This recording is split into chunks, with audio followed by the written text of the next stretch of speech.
and queens, welcome back to Elevating Africans.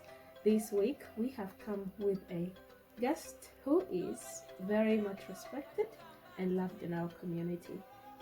He is one of major contributors through advocating for his community, and also he is an inspirational individual. We are very excited to bring him to you this week. Thank you for joining us again this week. We appreciate your presence. We appreciate your support. It means a lot to us. Please stay tuned and we will hear more from our guest, Awan Kwal. Awan. Thank you so much for tuning in, respecting our invitation. Though we are still in our early stage, we appreciate you coming onto our show. Thank you so much and welcome.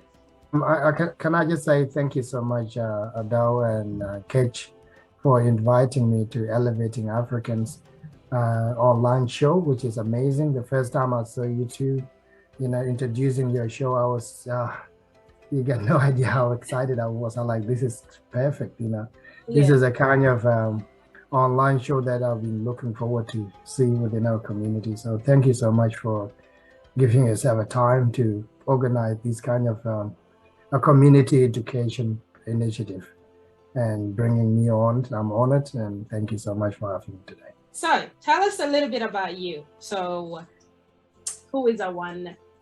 Where did he come from? Awan Kwal Awan Mading, that's my name. Was born in Sudan, currently called South Sudan. I grew up in a village, left the village in 2002 to Kakuma refugee camp to pursue my educations.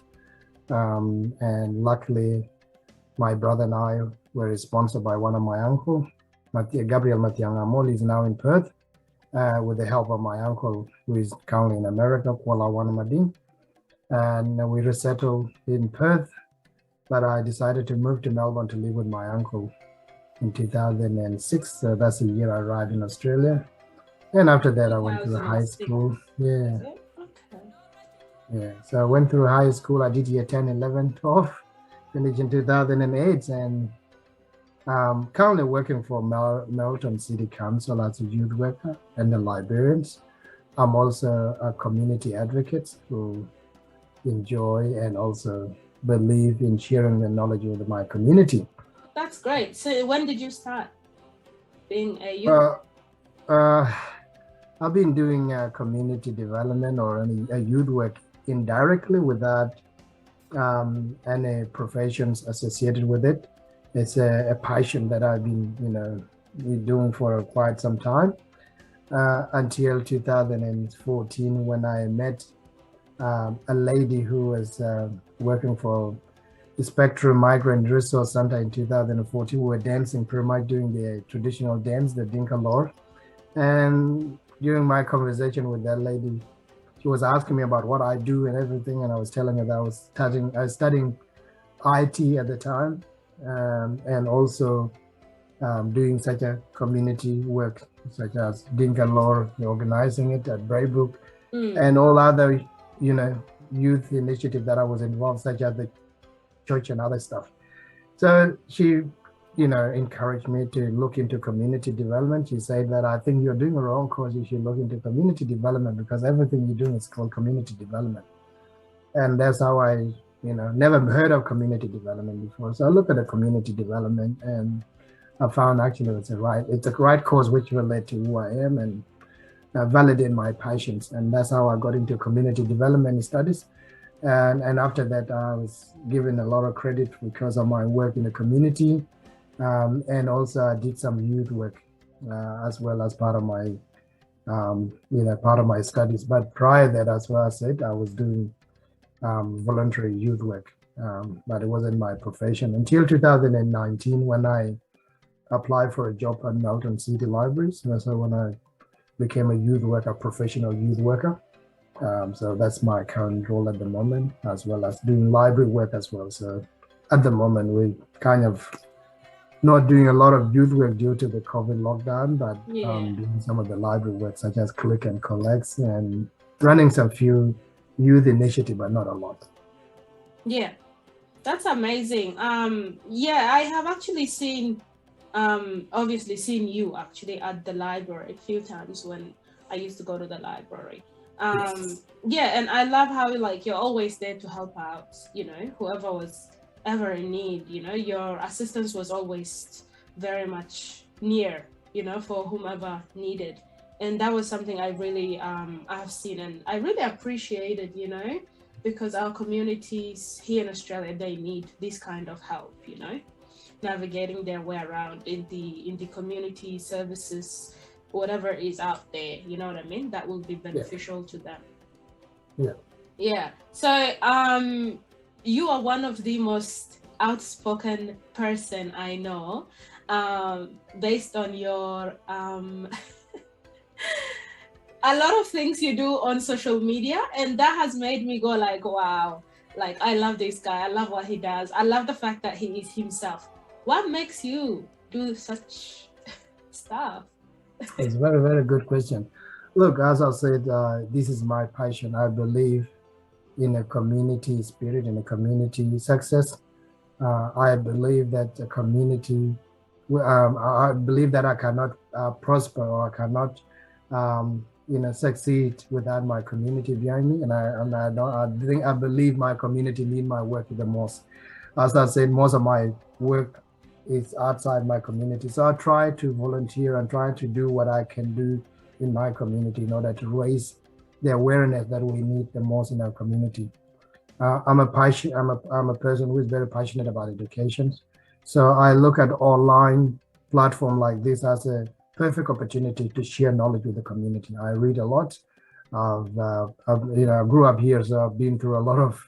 I got a huge experience that I like to share with everyone. So the reason why I established that online education platform is to actually to get our community attention into something that we are not actually focusing on, or we're not looking into. We've been focusing a lot on what is happening in South Sudan, something things are not relevant or real issues. So Mm, most of the time you see me talking about issues, but I also offer solution to for those who are willing and those who care to listen can also listen to some of my advice and some of my knowledge that I share with everyone so that they can better their life. And I mm, think I've been getting a lot of community feedbacks. And even sometimes if I haven't posted any video, people always call me and they say, "Oh, we haven't heard from you. What's going on? When are you going to talk again?"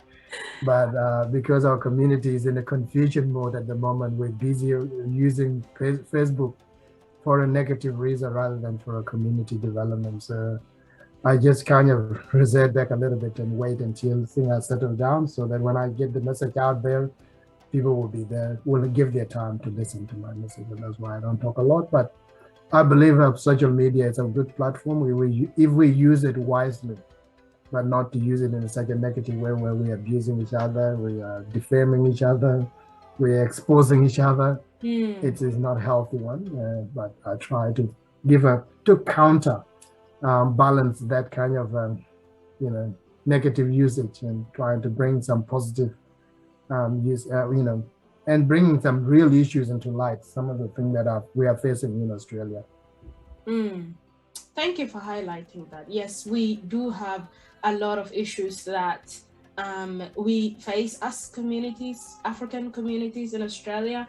And of course, it's people like you that enlighten us, you know, and hopefully lead us to a better direction, you know, by you guys making a choice that is both beneficial to self and also to your community. Yeah, we appreciate that, you know, as African Australian communities out here, we appreciate you and what you do for us. You are a man of multiple skills. What is the one thing that you wish you had known about your career or your career choices before you began your career? Very, very good question because I'm one of the people who actually struggle with the career choices when I will finish high school in 2008. There are two things that I've learned in life that are very, very, very critical when you're making a choice of them. Two of them. One is called relationship and another one is career. So when you choose these two things, make sure you think through them Mm, carefully. because you're gonna stay with them or you're gonna live with them for a very long time. So a career is a job. When you get a job in your career field, this is a job that you do for your work life. And also, so it must be a career that you enjoy doing with a passion. So not for the money, but also for your heart and enjoy what you do. So that was one of the things. Relationship as well. I already touched on that topic. It's very, very important because, you must choose someone whom you relate to, with a lot of, in so many ways, such as the way they do their things. So, don't choose outside the box. Make sure you choose anyone that you relate to. So in regard to careers choices, this is one of the challenges that we're having as African community. There was one of the talk that I mentioned that we didn't sit down as a community to map out and also to plan the areas that we should be focusing on our studies as a community in order for us to develop ourselves and to be respected as well and to prosper economically. So we didn't have any careers counselors at the time when we arrived, and even now we don't. We rely on the mainstream education counselors and their counseling, and their counselors sometimes they have hidden agendas, so they don't want us to succeed. So sometimes they misdirect us into areas where we will fail. So when I was in high school, I didn't know what to study. I went around asking for career advice, and most of the time I've been told that, you should be a basketball player because you're tall, or you should be a model because you're skinny, and elegance. So, but this is not the area of my interest. No, I'm not passionate about those things. So I didn't know what to study. So 2008, that's when I finished in December. And then I took a gap year, to think about what to do, but also to support my family. So I moved to Adelaide, to South Australia, and I worked at, doing some labor jobs at various factories and warehouses. But after that, I wasn't happy with what I was doing. So I came back to Melbourne to pursue my education. Still, I didn't know what to study. So I thought of doing some short courses such as technical security, to do some alarm installation, which I'm very good at. I'm very good with any mechanical or technical stuff. So I thought of doing technical security, where I can install alarm system and also CCTV cameras, as well as telecommunication cables. So I did that, and I was about to start, works in the area. But that's when I got the job with the local government with the city of Maribyrnong in 2008. So I didn't end up using that skill that I gained from that studies. But after that, I still didn't know what to study. So I went to MI Technology to look at IT, because I was very good with the computers. Even though I wasn't passionate about it, but I thought, let me give it a crack. So I went to MIT, Melbourne Institute of Technology in the city, and I studied with the Bachelor of Networking, Computer Networking.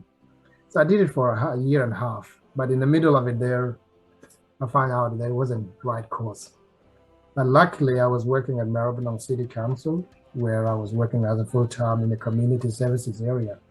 So in 2014, when I met that lady that I mentioned earlier, I went back to my employer and I asked them if I could get the study leave, which a lot of people don't know. I didn't even know myself, but I did a bit of research. So I found out that I was qualified to be supported by the employer that I was working on, because the course that I was studying was relevant to my job. So with that, they couldn't do much. They have to support me. So they supported me with my studies. So every time I have classes, I go to uni, study there, and get paid as normal, So it wasn't impacting my working hours. And also I had an opportunity also to stay back at uni and to study until late. That's how I managed to finish my course, my community development. So I finished the Bachelor of Community Development in 2019, very late. But with the school or with the education, there's no such a thing as too late. You can study any time. I'm also a believer of self-education. I always read a lot, as you can see in the back. I got my bookshelf, so I got a lot of books that I read, and that helped me a lot with my studies as well. So I always encourage people to read. But if you don't go to school, make sure you read. It's like conversing with someone and you're sharing knowledge and you're learning. So as you mentioned before, you have to obviously stick yourself around things that you are passionate about, not just for the money, and you are a man that loves your books. Of course, working for you in the library is just the perfect place. I always find a lot of interesting book to read too. Yes, you do. Yeah. Of course you do. Library is an amazing place, It is. Yeah. So anyways, we as humans, we always love to discuss about our success, and never really about failures that we face, in our journey to success. You know what I mean? What is your biggest failure and what did you learn from it? Or you could say challenge. Doesn't have to be a failure. Well, in life, you always have some challenges, and you also learn from them. You do a lot of mistakes, and you also recover from those mistakes. And I talk to young people, and this is why I'm enjoying my job as a youth worker, because I'm sharing my own experience with young people as well, and so that they can learn from my own experience.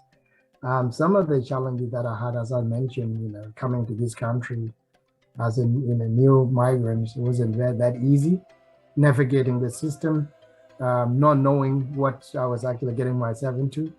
And also choosing careers, as I said, that was another challenge that I had.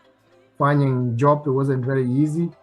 But as I'm one of the people who is very committed and passionate about doing new things.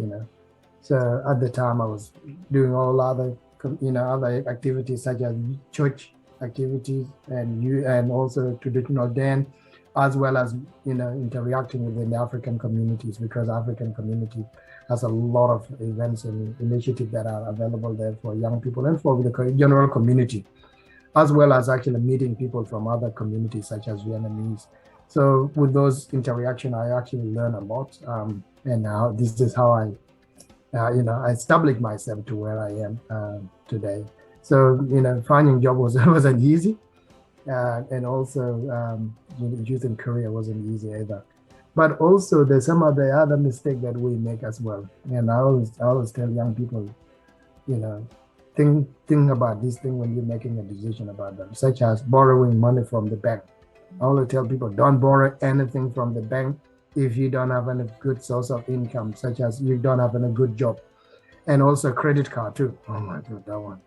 So, it's easy to be trapped by this financial institution, and sometimes you can default.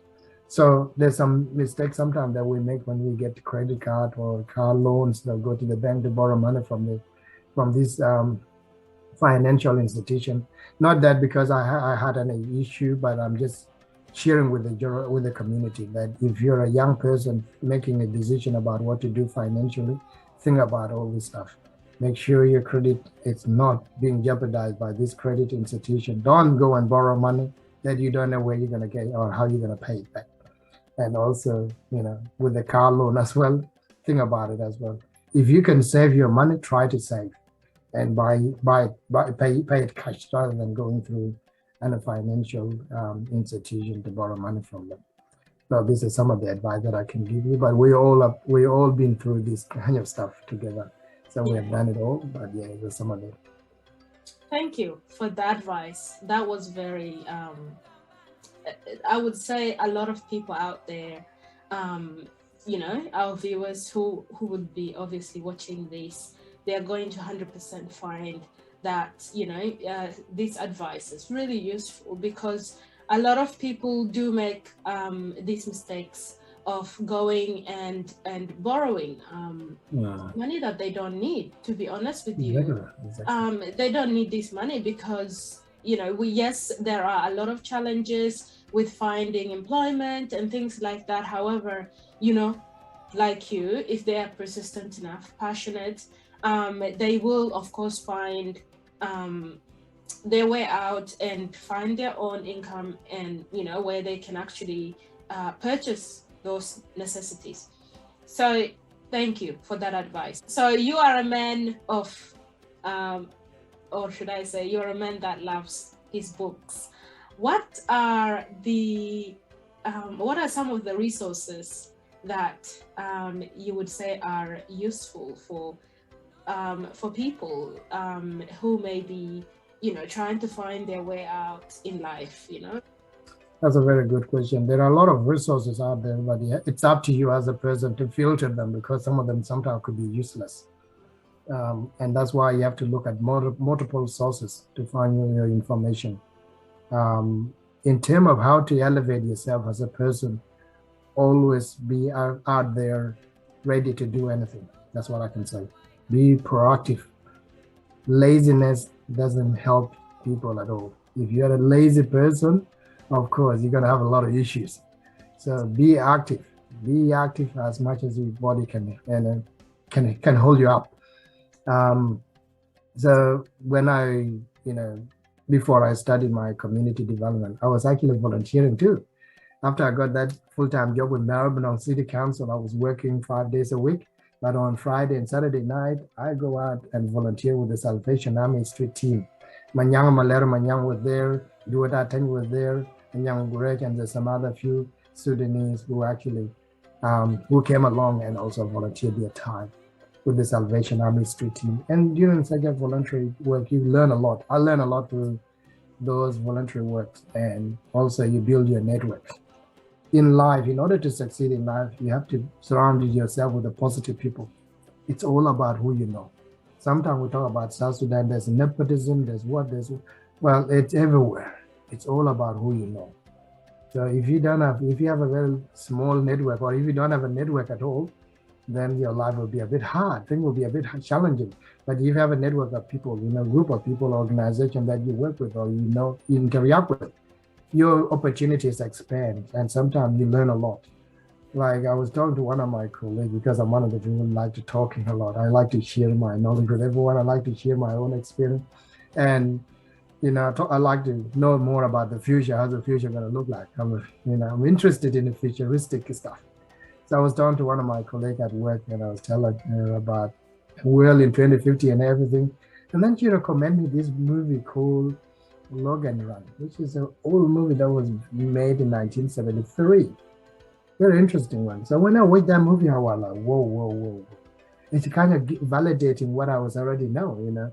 But so this is, sometimes if you talk to people, you learn a lot, but also you get a lot of opportunities. Be friendly. That's what I always say to people. Be friendly to people as much. Treat others the way you like to be treated by them. You will never go wrong. Change your attitude. Don't generalize people based on where they come from. It doesn't help, because if you have such an attitude, trust me, it's going to make your life so difficult.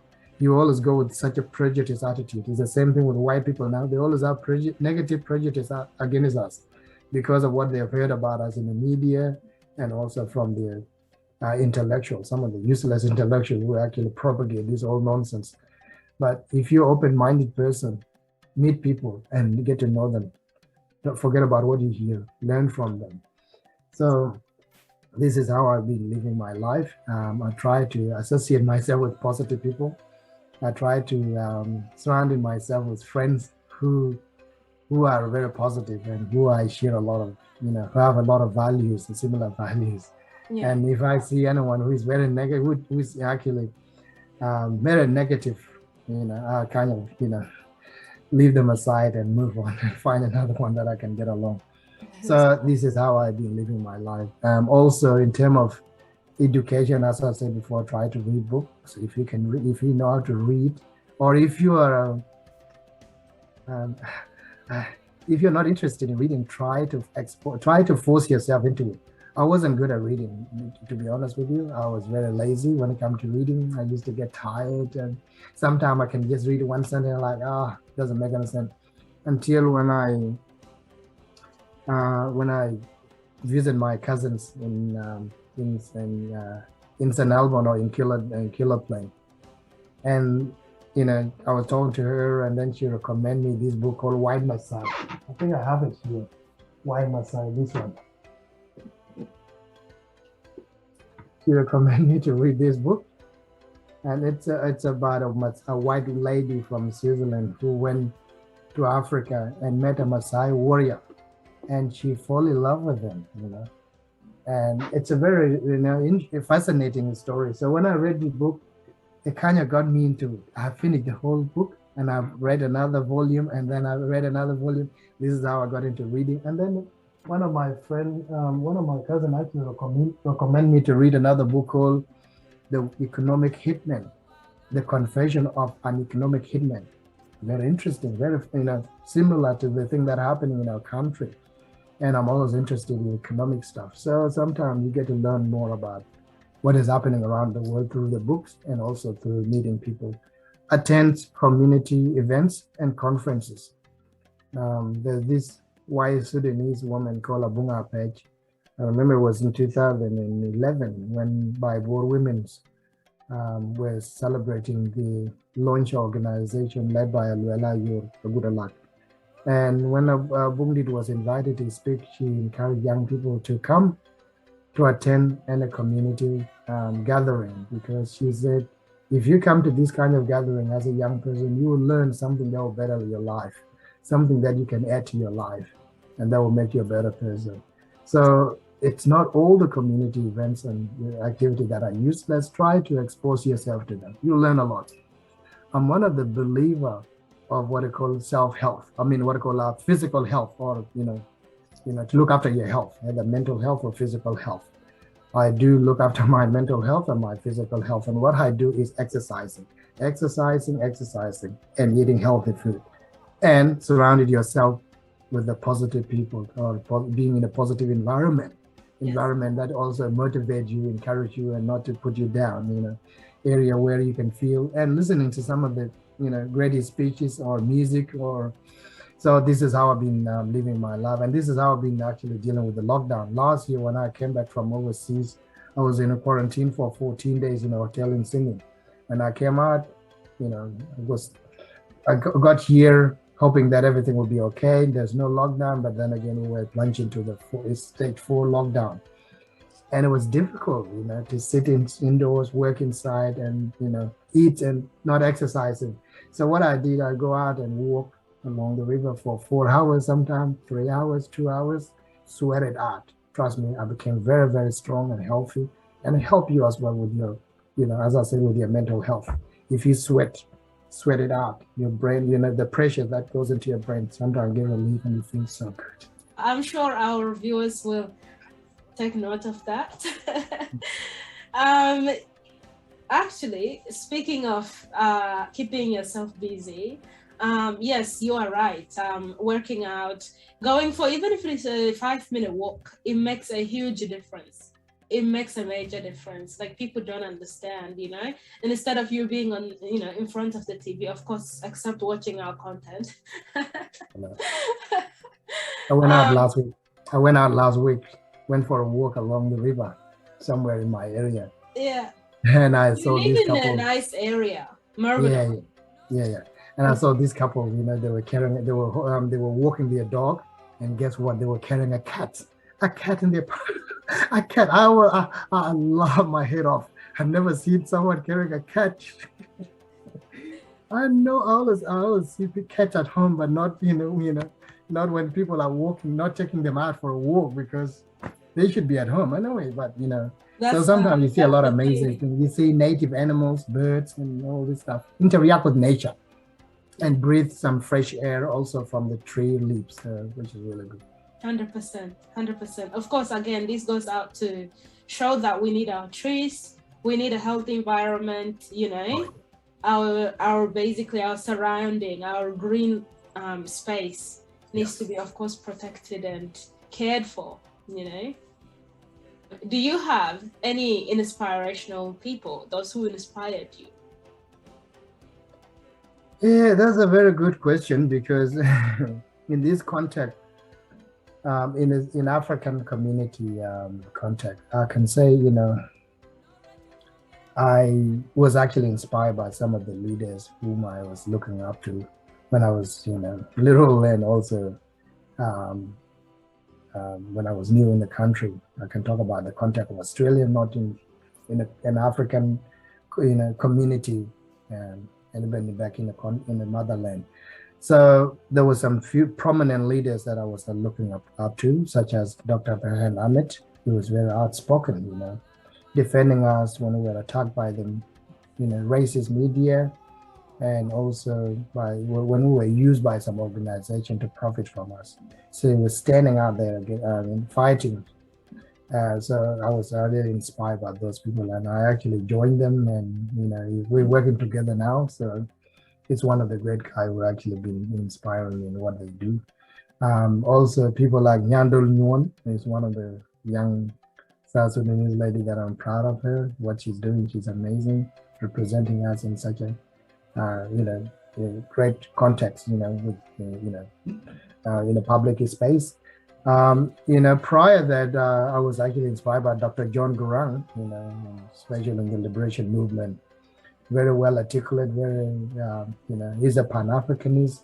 Also, he's someone who believes in what they call self-reliance, not relying on other external forces.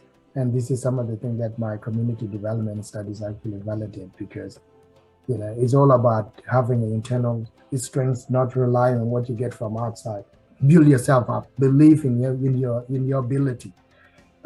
So I'm always inspired by such a people who believe in such a with such a view, strong views. I also follow some great leaders in the continent and also outside the continent, such as Dr. PLO Lumumba, Patricia Lumumba from Kenya, one of the Kenyan Pan-Africanist lawyer. He's a lawyer, but he's also a Pan-Africanist who is doing a lot of advocating now through the continent for the unification of Africa and erasing all these European borders.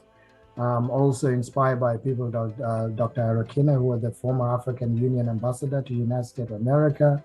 I'm inspired by the work of people like Dr. Omar Johnson, who is also Pan-Africanist and also who is very passionate about education, especially the Black education.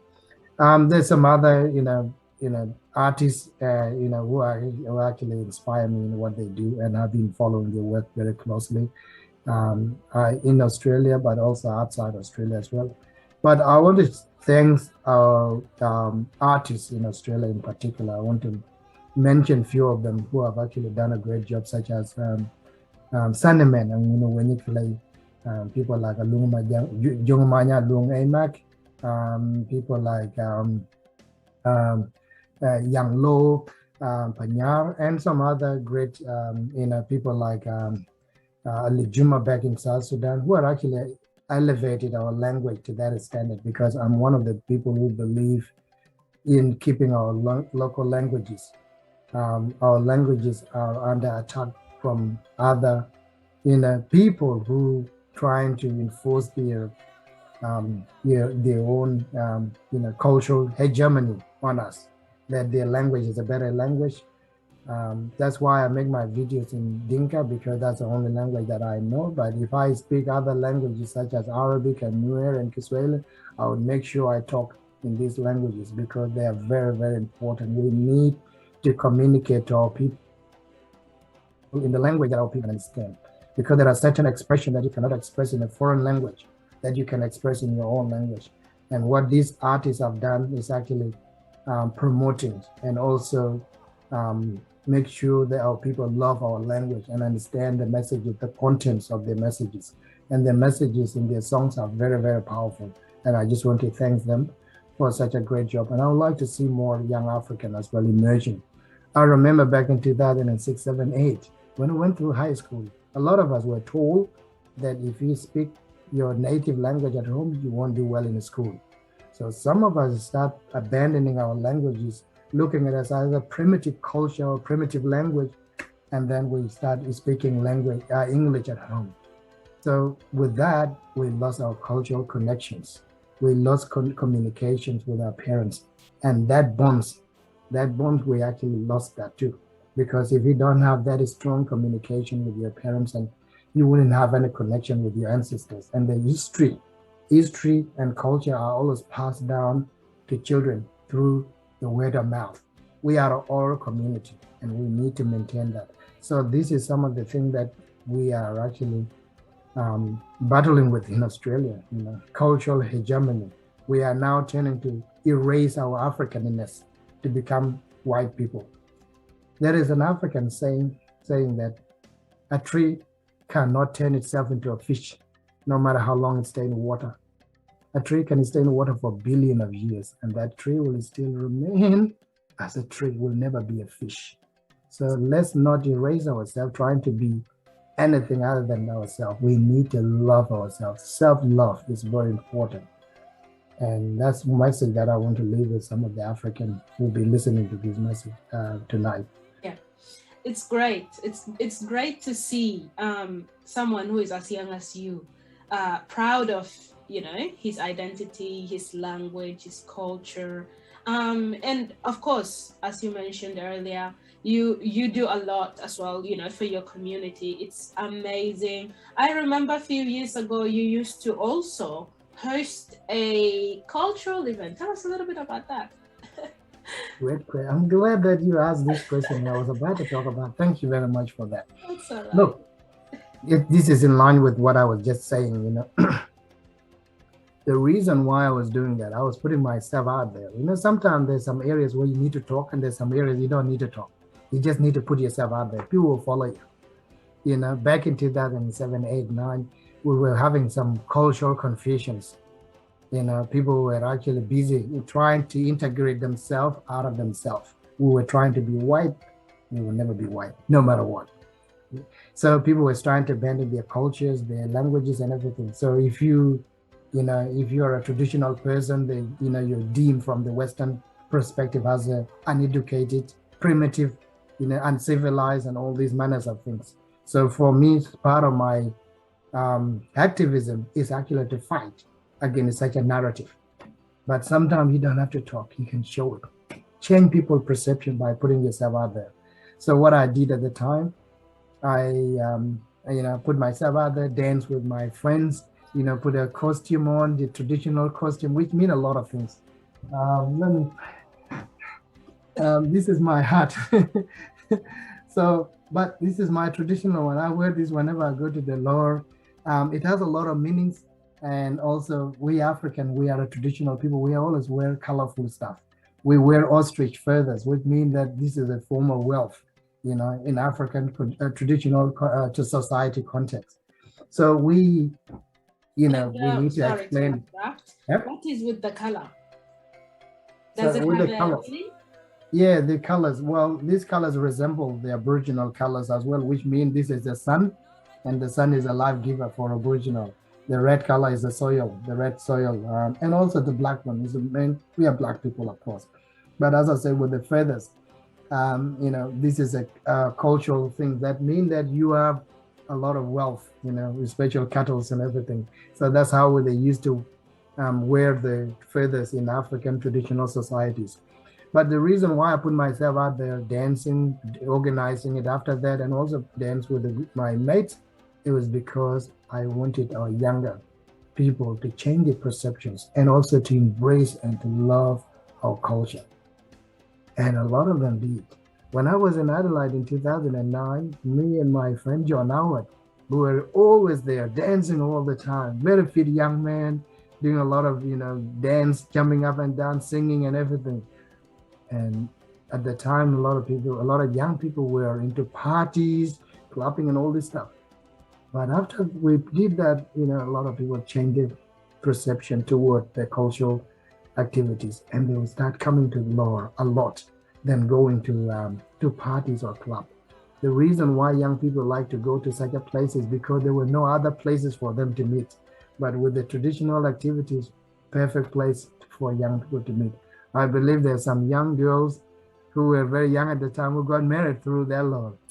There's some young boys who find their love through that Lord. And this is why we have such activities. Cultural activities are very important because they promote culture. They promote our languages. They preserve our languages. And also, this is where young people meet socialization. Also, physical and mental health. Very, very important. When you dance and you sing a song, you also become strong and very fit as well. These are some of the activities that people pay money. One is called Zumba. Another one is called yoga. Another one is called gym. People pay money to do all this stuff. But with this traditional, you do it for free of charge, costs you $0. That's why we're doing it together. But also there was another reason why I was doing it too. And that's why I actually extended dancing hours to 11 or to 12 o'clock. Because at the time, a lot of young people were going to the club after that. So I was trying to keep it until late so that when people finish long, they cannot go anywhere because they will be sweaty, they will be tired. So they will go home, have a shower, and sleep so good. No more clapping where they will end up having a fight or wasting money. And so that was some of the reason why I did that, and putting myself there as a role model, change a lot of young people's perception and attitude towards our cultural activities. And that's why you saw Laura and wrestling after that became very popular. And right now they have actually taken it to that extent where there's a lot of videos online now with this modern music that they have actually integrated our traditional dance with it. So everyone now love it. At the time we were seen or was deemed as uneducated, cultural people, people who don't have any job or any aim, they got nothing to do in life. But that wasn't the case. And now everything has actually come out the way I wanted it to be. And I am a happy man because of what I'm seeing right now. You have made a major contribution, especially through, of course, again, organizing these events. And a lot of people, they loved the event that you organized a few times. And I think I attended as well. Yeah, I attended some. Indeed. And I loved it. I loved it. Don't get me wrong. I wasn't dancing. I wasn't great at it, but I loved it. It was so much fun. Like every time I came, I was always going home looking forward to the next one already. It was that amazing, I got to, interact with people, see other people that I don't normally see, because it's so hard to meet people, you know what I mean? Because everybody's going their own way, school, work, home, like everyone is busy with their own lives, But of course, through events like this, when, young people like you organize such events, that's where we meet. That's where we interact. That's where we socialize. Another thing I actually noticed a while back on your social media platform was that you were advocating for some campaign. What was that campaign about? That's a very good question you asked.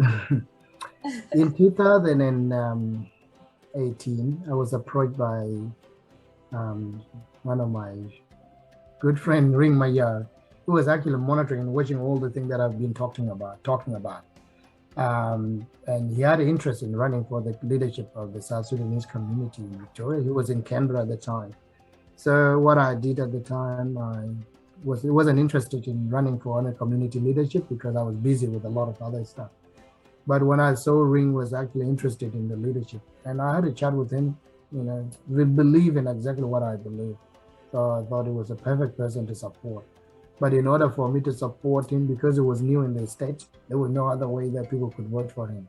So I put myself as his deputy, and I ran with him. So we won the South Sudanese community leadership. But then again, we're plunged into a crisis. We have politicized our community organizations, and they become useless now because the infighting within our community is so embarrassing, to the point like I couldn't, continue saving or doing anything because I was there just as a figure, but not to change anything. So I resigned when I saw the community wasn't moving into the direction that I want our community to go into. So I had some initiative and some ideas about what I wanted to change, but I was supporting Ring to be a leader and just being his deputy, but also to share my own ideas with him so that we can make our community a great community. So that's some of the community, that's the campaign that I was doing on the social media at the time. Yeah. I'm no longer part of that office, and that office is not functioning at the moment. There's a lot of other issues. So that was then. And also one of the important things that I missed to mention with the lore or the traditional Jinka dance that we were doing, one of the reason why I was actually putting myself out there is because I am a person who believes in unity. People living together, loving one another, instead of dividing each other along the tribal clan lines. I don't believe in those things. Those things don't mean anything to me. Mean nothing. So I put myself out there to bring young people together so they love each other and also they grow together, they bond together. And that was the reason in 2013 when the crisis happened in South Sudan, that political crisis, our community was divided along the tribal and clan lines. And that actually came into the law, and we were fighting, we were doing a lot of, work in bringing young people together. And that law was one of the initiative that was bringing young people together. And until today, young people are staying together, loving one another, and also they build friendship through that activities. And that was one of the reasons why I did that. Yeah. Amazing. But sometimes, as I said, there's something that you can talk about, there's certain things you don't talk about that you can do it indirectly, and you see the result coming out the way you want them. So that was some of the reason why I was there. I was the perfect person to bring young people together with my own experience and also my spirit of togetherness, and that's why I put myself out there so that our young people are not divided, they can live together. Amazing work. It was very inspiring. Just seeing you being so very active in the community. It was amazing. We have been speaking for a while and very seriously. I want to just provide this opportunity for you to, if you have anyone that you would like to extend your gratitude to, I want to give you the space. Thank you so much. The opportunity to speak to elevating Africans, online or show, because you guys are doing amazing work, and I'm so proud of you. I believe in the spirit of a community, and I think that's what you guys are doing. I also believe in the spirit of our mothers. Women are the best of our community, because without women, the community will be nothing. The Nation of Islam, in particular, Malcolm X said, if you educate a man, you educate an individual, but if you educate a woman, you educate a nation. I always believe that women, when they are at the front of the society do well. And I think what you young girls are doing now, it's amazing. And this is a spirit that we've been waiting for a very long time. I watch movies. I used to watch movies for entertainment, but not anymore. I watch them for educations. I watched a great movie called Black Panther. Black Panther, one of the greatest African or Black cast movie. Love it. Love every part of it. And in the Black Panther, you saw that society, that Wakanda wasn't colonized, was advancing technologically. It was advancing culturally and everything. The culture was intact with the civilization, with the modernization. But because women were at the front, women were the soldiers. The reason why women were in the army were the general. They were protecting the culture of this country or the society. So I would also like to pay our tribute and also to thank our women, my gratitude to women who are doing tough in Australia, who are doing a lot of work, in educating our young people, but also I'd like to see more, and especially the young girls. I don't have anything against the older one, but I believe the younger one can take up where the older, women didn't do well, or the older generation didn't do well, and they can carry on the banner and change our community to be a better community. I would like also to pay my gratitude to my late father, Walawana Madin, who have done a great job being a role model, my good friend, and my mother, who have done an amazing work raising me and giving me the value that I live by today.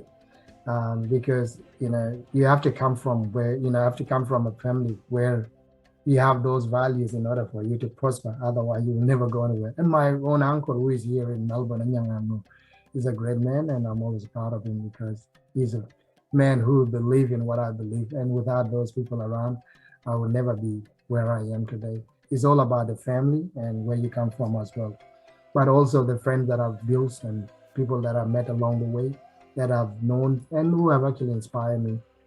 Some of the people that I've mentioned before, and also the spirit of our community where we are today. I've been very vocal on things that are happening in our community simply because I believe we can be better than what we are today.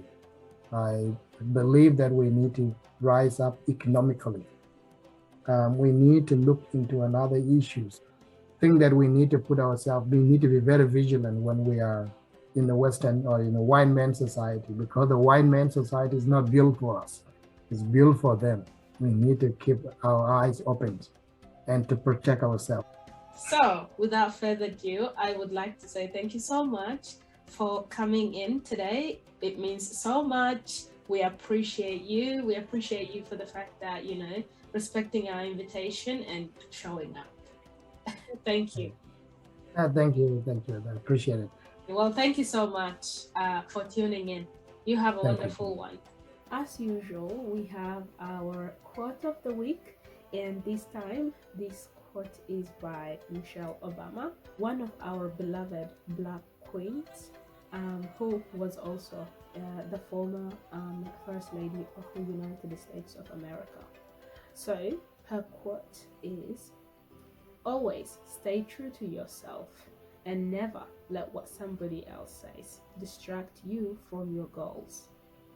So her message is basically stay true to yourself and focus.